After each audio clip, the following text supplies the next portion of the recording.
शाम 7 बजे के बुलेटिन शंखनाद में आप सभी का स्वागत है। मैं हूं आपके साथ चित्रा त्रिपाठी। आज शंखनाद उस खूनी सियासत के खिलाफ जो बंगाल में मची हुई है। बंगाल में कोई कह रहा है कि मार देंगे, कोई कह रहा है काट देंगे, कोई कह रहा है चीर देंगे। एक दूसरे को मार डालने की होड़ को देखते हुए कहीं से नहीं लगता कि ये लोकतंत्र के प्रहरी हैं। हर रैली में हंगामा, बवाल, गोली और बम चल रहे हैं। नेता खुलेआम मंचों से एक दूसरे को मार डालने की धमकियां दे रहे हैं। सवाल यह है कि आखिर ये कैसे सियासी लोग हैं जिनमें सियासत का जरा सा भी संस्कार नहीं। ये कैसे राजनीतिक लोग हैं जो लोकतंत्र के नाम पर खून तंत्र बना रहे हैं। क्योंकि बंगाल की लड़ाई अब चीरने पर आई। ये रिपोर्ट देखिए। दूध मांगो तो खीर देंगे, अगर बंगाल मांगो तो चीर देंगे। कोई मां का लाल पैदा नहीं हुआ जो ममता से टकराएगा।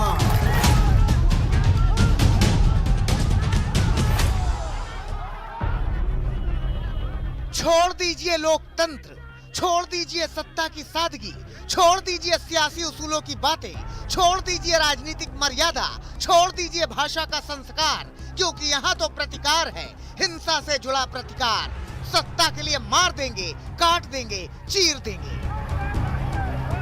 सुनो बीजेपी वालों, दूध मांगो तो खीर देंगे, अगर बंगाल मांगो तो चीर देंगे। ये खुली धमकी है। बंगाल के चुनाव का रक्त चरित्र है ये। सत्ता के लिए आंख के बदले आंख, हाथ के बदले हाथ, खून के बदले खून। सत्ता पाने की हिंसात्मक शपथ है। बंगाल खून से लथपथ है। धमकी का जवाब धमकी से दिया जा रहा है। कौन किसको चीरेगा, वो सब डायलॉग से कुछ नहीं होने वाला है। आदमी सब, यहाँ की समाज इनसे इतना नाराज है, समय आने पर सब हिसाब हो जाएगा। सुना आपने, हिसाब हो जाएगा। इस हिसाब का अर्थ लगाइए कि अगर वो एक मारेंगे तो हम चार मारेंगे। বিজেপি চাইলে তৃণমূল কংগ্রেসের কোনো নেতাদের পশ্চিমবঙ্গের বাইরে বেরোনো বন্ধ করে দিতে পারে। কেউ বেরোতে পারবে না, সব এখানে ইঁদুরের মতো গর্তে লুকিয়ে থাকবে। लेकिन चार नहीं, यहाँ तो मार डालने की होड़ लगी है। 19 जनवरी को मिदनापुर में बीजेपी कार्यकर्ताओं पर बम चला। 19 जनवरी को ही टीएमसी के 2 कार्यकर्ताओं की दिनाजपुर में हत्या हुई। 18 जनवरी को कोलकाता में शुभेंदु अधिकारी की रैली में पथराव हुआ। 22 दिसंबर को 24 नॉर्थ परगना में बीजेपी के कार्यकर्ता की हत्या हुई। 20 दिसंबर को अमित शाह की रैली में पथराव हुआ। 10 दिसंबर को बीजेपी अध्यक्ष जेपी नड्डा के काफिले पर पथराव हुआ। ये तो सिर्फ ट्रेलर है। खून से लथपथ सियासी पिक्चर देखेंगे तो आंख से लहू टपकेगा। क्योंकि बंगाल में कब किसका कार्यकर्ता मारकर लटका दिया जाएगा कोई नहीं जानता। क्योंकि यहाँ तो टीएमसी खुला ऐलान कर रही है कि देश के गद्दारों को आगे की लाइन बतानी जरूरी नहीं है।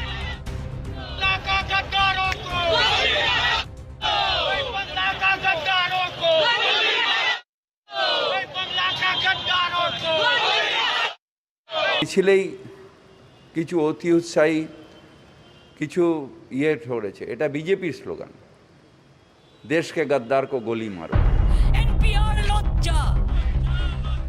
खुद ममता बनर्जी तो खुला ऐलान कर चुकी हैं कि वो बीजेपी की रैलियों में अपने लोग भेजेगी। वो खुला ऐलान कर चुकी हैं कि दंगा फैलाने वाली और लुटेरी पार्टी है बीजेपी। नहीं दरकार बीजेपी बंगला छाड़ो, बीजेपी दंगाबाज लुटेराबाज, बीजेपी बंगला छाड़ो।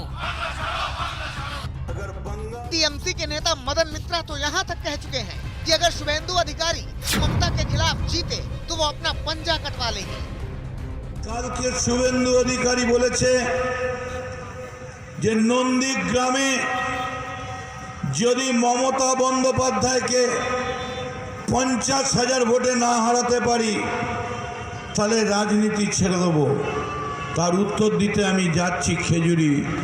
যদি 1 লক্ষ ভোটে মমতা বন্দ্যোপাধ্যায় জিততে না পারে আমরা হাতের পাঞ্জা কেটে দেবো। मतलब खून खराबे के अलावा कोई सियासी बयान हो ही नहीं सकता।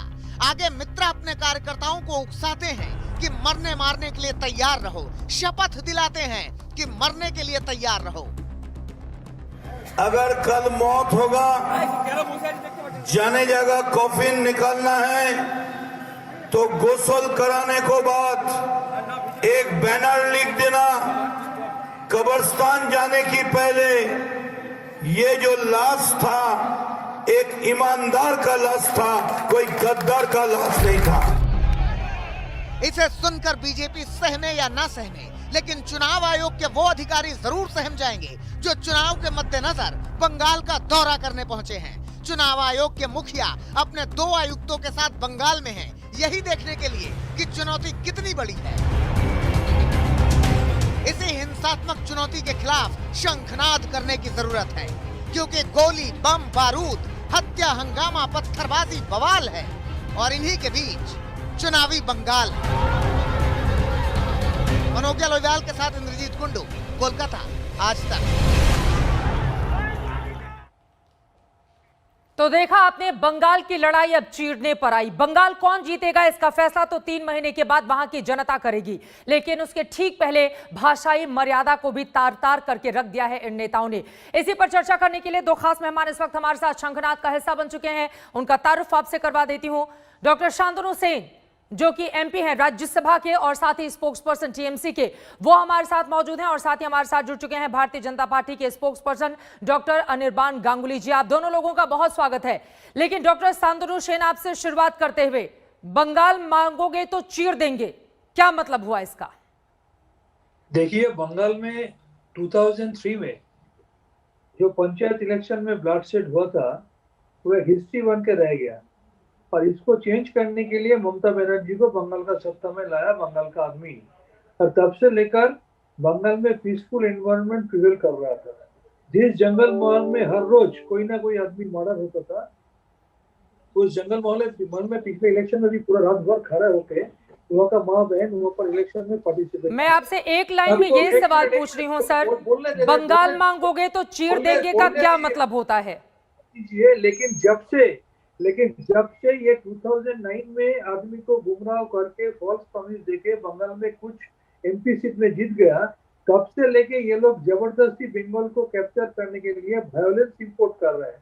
और वायलेंस को इंपोर्ट करने के लिए बाहर से एक से बढ़कर एक एक्यूज लीडर को ला रहा है। आपको मालूम है, जितना सारा मिनिस्टर को यहाँ पर लाया है, तो उसमें एक मिनिस्टर ऐसा है जिसका अगेंस्ट में 900 करोड़ का स्कैम का एक्विजिशन है। स्कैम का उसका इसका खिलाफ उसका he is accused of a scam of 900 crores of rupees। वो जबरदस्ती बंगाल का जो स्टेबल सिचुएशन है उसको डिस्टेबलाइज करने के लिए लगे हुए हैं। ये गोली मारने वाला स्लोगन अनुराग ठाकुर जैसे मिनिस्टर को शोभा देता है। अभी थोड़ा देर पहले आपका चैनल में सायंतन मुझे का बात मेरे को सुनने में आ रहा था, जो बोलता है कि पुलिस को हम बोलेंगे पीठ पे नहीं सीने में गोली मारो। बीजेपी का जो प्रेसिडेंट है वो यहाँ पर बोलता है कि तृणमूल लीडर को पैर के नीचे कुचल डालो, लेकिन ऐसा स्टेटमेंट तृणमूल का कल्चर में नहीं है। जैसे आपको मालूम है कि कल पूरी कहानी आपने सुना दी। शांतनु सेन जी, एक लाइन का मैं सवाल पूछ रही थी, एक बार फिर से, गोली मार बंगाल मांगोगे तो चीर देंगे, इसका क्या मतलब हुआ? आप लोगों को समझ में आती है ये बातें कि किस तरह से लोगों को भड़काने का, उकसाने का काम आपके नेताओं की ओर से किया जा रहा है? बंगाल में ऐसे विधानसभा चुनाव जीतेंगे आप लोग? हम तो आपको ये भी बोल रहे हैं कि कल यहाँ पर रैली में जो स्लोगन दिया गया था, हमारा पार्टी का लीडरशिप जो वहाँ का डिस्ट्रिक्ट का प्रेसिडेंट है वो भी बोला है कि हमारा पार्टी एम्पर नहीं करता। डॉक्टर अनिर्बान गांगुली जी, जवाब दीजिए। वो कह रहे हैं दरअसल आपके नेता वहां पर पहुंचते हैं, उकसावे की कार्रवाई करते हैं और बहुत सारी बेजुबान लगाम बीजेपी के नेताओं की भी है जो वहां पर जाकर लगातार अस्थिर करने की कोशिश कर रहे हैं बंगाल को। नहीं, बंगाल ऑलरेडी अस्थिर इन लोगों ने बना दिया है, इसलिए बीजेपी के नेता आकर बंगाल को अस्थिर बनाएंगे, ये हो नहीं सकता है। ये अराजकता फैला हुआ है बंगाल में। ये ऐसा, डॉक्टर सेन का पार्टी ऐसा पार्टी है जिसमें दलाल हैं, विनय मिश्र जैसे दलाले हैं, ये गौ चक्र से सारे लिप्त हैं। तो एंटी सोशल और वायलेंट एलिमेंट से भरा हुआ है तृणमूल कांग्रेस। और ये लोग, जैसे अभी आपने साउथ कोलकाता में देखा 2 दिन पहले, खेजूरी में कल हुआ, ये भाजपा के जो रैली हैं, ये रैलियों पे ये पथराव कर रहे हैं, अटैक कर रहे हैं। तो इनका जो मानसिकता है, they have institutionalised political violence in West Bengal. और इनको समझ में आ रहा है कि लोग इनको अभी रिजेक्ट कर रहे हैं। आपको ध्यान होगा कि पश्चिम बंगाल के मुख्यमंत्री के रैली में कई दिनों से लोग रैली छोड़कर जा रहे हैं और वो रैली में गाली गलौज कर रही है। लोग, पश्चिम बंगाल के लोग कोई मूड में नहीं है उनको सुनने के लिए। डॉक्टर अनिर्बन जी, और जिस उनके लोग छोड़कर जा रहे हैं, बीजेपी बाहें फैलाए स्वागत कर रही है। जब टीएमसी के नेताओं को ही बीजेपी में भरना है तो टीएमसी और बीजेपी में फर्क क्या रह जाएगा फिर?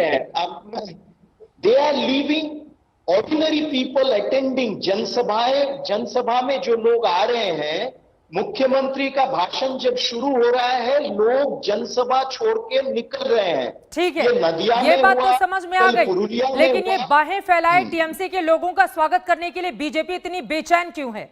जब वो पार्टी खराब है, उसके नेता खराब है, उसके मुखिया खराब है, तो आप लोग दिल थामे क्यों इंतजार कर रहे हैं? एक एक करके सबको क्यों शामिल करवा रही है बीजेपी?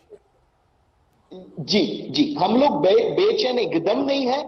टीएमसी में जो नेता काम करने वाले हैं, जो जिनका पॉपुलैरिटी है, जिनका एक मास बेस है, वो नेता टीएमसी में रह नहीं पा रहे हैं, क्योंकि टीएमसी केवल बुआ भतीजा पार्टी बन गया है, पीसी और भाइपों के पार्टी बन गया है।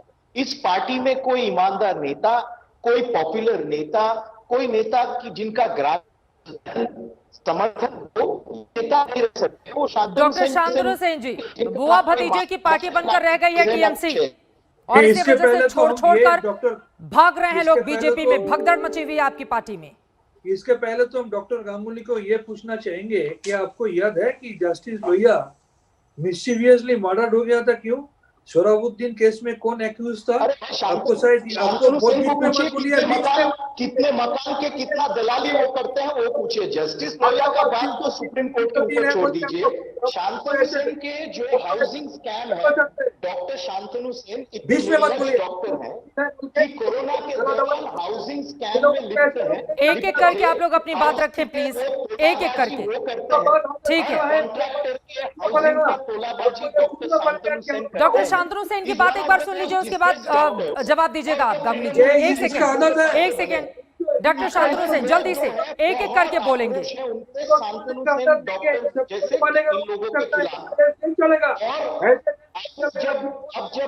अगर आप दोनों लोग बोलेंगे तो किसी की भी आवाज साफ सुनाई नहीं देगी। एक बार डॉक्टर शांतनु सेन की आवाज हो, ठीक है। अनिर्बन साहब, आपकी बात हो गई, एक बार उनकी बात हो जाए, उसके बाद आप जवाब दीजिएगा। बोलिए डॉक्टर शांतनु। इन लोगों का आदत नहीं है सुनने का, ये लोग सबको दबाने का कोशिश करता है, लेकिन जान लीजिए तृणमूल को ऐसे नहीं दबा सकता है। फिर से दोबारा बोल है, फिर दोबारा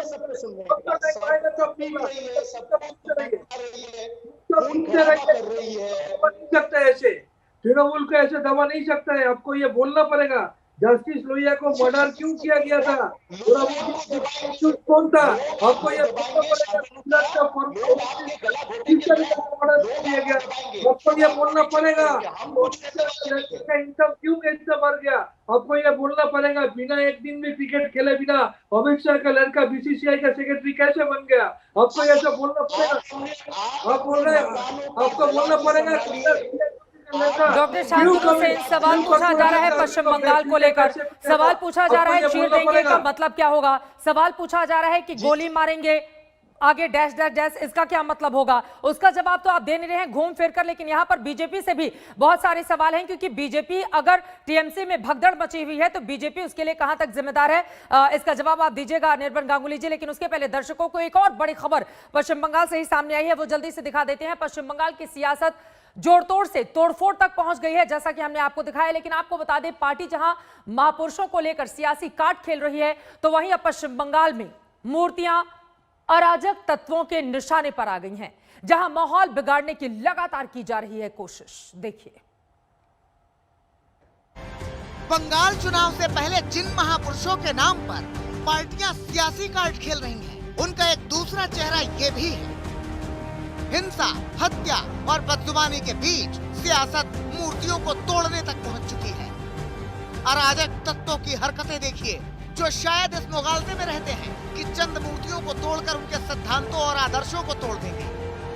स्वामी विवेकानंद, नेताजी सुभाष चंद्र बोस, ईश्वर चंद्र विद्यासागर।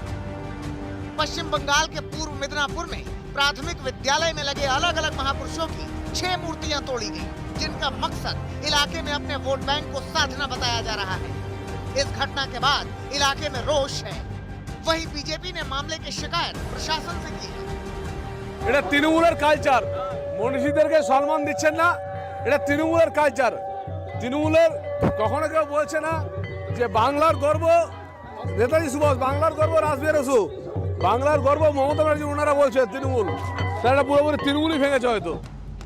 एक तरफ टूटी मूर्तियां तो दूसरी तरफ मंचों से महापुरुषों को लेकर सियासत जारी है, जहां अब नेताजी सुभाष चंद्र बोस का मुद्दा गरमाया हुआ है। बंगाल चुनाव से पहले बीजेपी की ओर से स्वामी विवेकानंद की जयंती पर कई बड़े कार्यक्रमों का आयोजन किया गया। वहीं अब मोदी सरकार ने नेताजी की जयंती को पराक्रम दिवस के रूप में मनाने का ऐलान किया है। इस मौके पर प्रधानमंत्री नरेंद्र मोदी 23 जनवरी को पश्चिम बंगाल जा रहे हैं। बीजेपी का पराक्रम दिवस दीदी को रास नहीं आया, तो उन्होंने देश के नायक दिवस के तौर पर नेताजी की जयंती मनाने का ऐलान कर दिया। केंद्र की घोषणा करेছে না করেছে, इट इज देयर एक्टियर, মানে it is their discretion, but we are not happy. पहले तो नेताजी का नाम मालूम ही नहीं था उनका, वो लोगों का। पहले तो बोला था सब फाइल देंगे, उसका बाद तो आधा दिया आधा नहीं दिया। चुनाव आते हैं तो बंगाल को नाम याद आता है, चुनाव चला जाता है तो बंगाल को भूल जाता है। ममता जी का सर्टिफिकेट भारतीय जनता पार्टी के लिए ज़रूरी नहीं है। देश की जनता ने भारतीय जनता पार्टी को प्रमाण पत्र दिया है।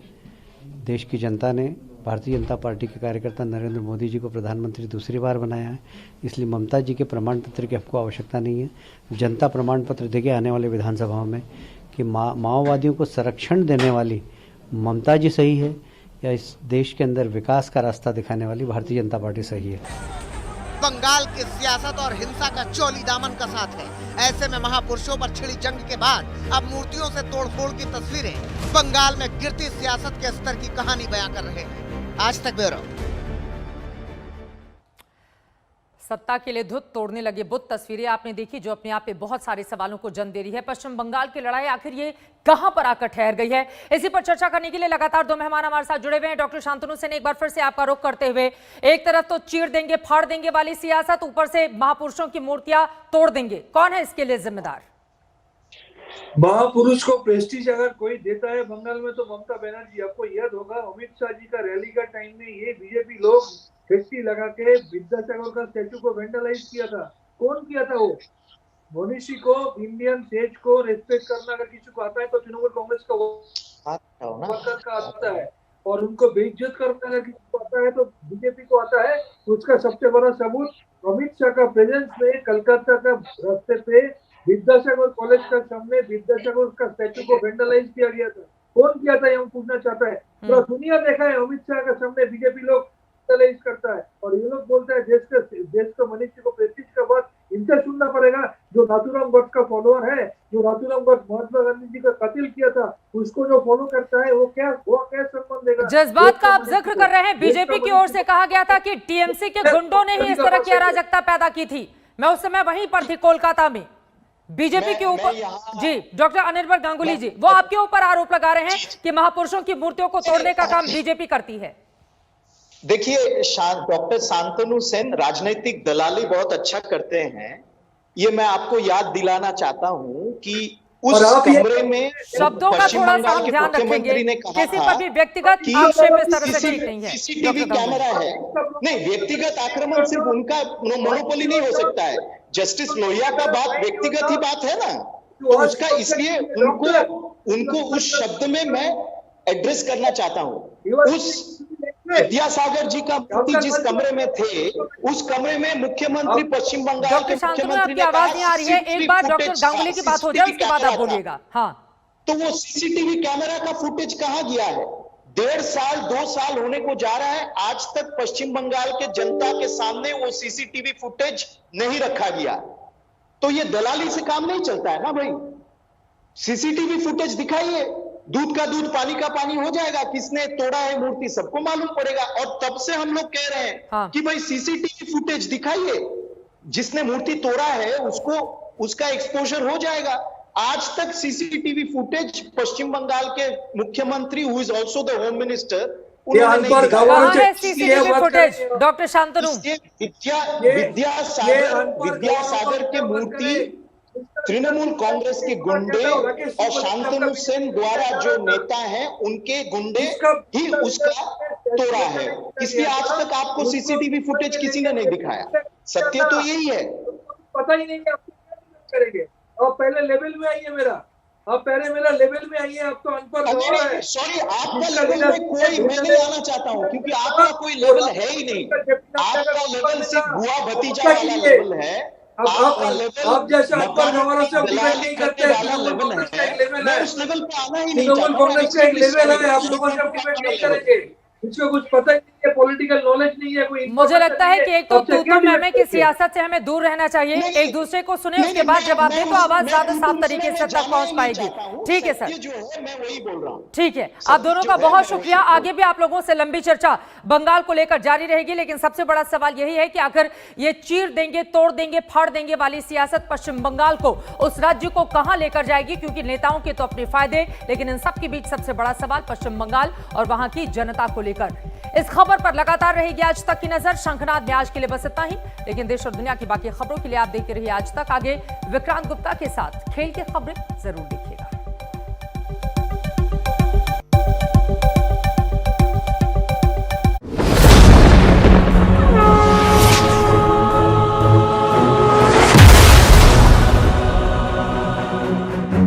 नमस्कार, मैं हूं अंजना ओम कश्यप। हमें उम्मीद है ये वीडियो आपको पसंद आया होगा। लेटेस्ट खबरों के लिए यूं ही देखते रहिए आज तक, और इस वीडियो के पसंद आने पर लाइक, शेयर एंड सब्सक्राइब करना ना भूलें।